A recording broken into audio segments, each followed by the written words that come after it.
शेडूक कारबाराची वापर सांगतोच जेजून म्हणलें तर हांव तुमकां सांगता तुमकां ती अंतरून वचोंक तेन्ना तांणी तुमकां सासणाच्या बिराडांनी घेवचे खातीर अनितीचे गिरेस्काय वेल्यान तुमी तुमकां इश्ट जोडून घेयात.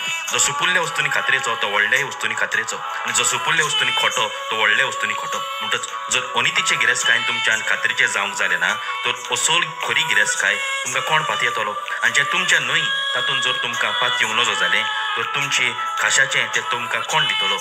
खंयच्याच चाकरान दोगां दुनयाची बरोबर चाकरी करूं नजो कित्याक तो एकल्याक जळटलो आनी दुसऱ्याचो मोग करतलो वो एकल्याची पांग धरून रावतलो दुसऱ्याची बेपरवा करतलो. तुमच्यान देवाची आनी गिरेस्कायची चाकरी करूंक जायना. पळय बाबिणानो देवान आमकां जबाबदारी दिल्या तेन्ना आमी गिरेस्काय एकठांय करता ती दुसऱ्याक नागोवन फटोवन न्हय पूण देवाची उजवणे प्रमाणे ती दुसऱ्याच्या बरेपणाक वापरून आमी ही संवसारीक गिरेस्काय एकठांय करता ती कोबार जातली. एक गिरेस्कायन तर आमी खात्रेचें नांव जाल्यार खरी गिरेस्काय स्वर्ग आमकां देव कसो दितलो. म्हणटच बाबिणानो सरोन तसले गिरेस्काय फाटल्यान आमी वचुया आनी ती म्हणल्यार देवाची गिरेस्काय स्वर्ग ह्या फाटल्यान आमी वचुया बरें करीत रावया गिरेस्काय वरवीं दुसऱ्याक आदार करुया.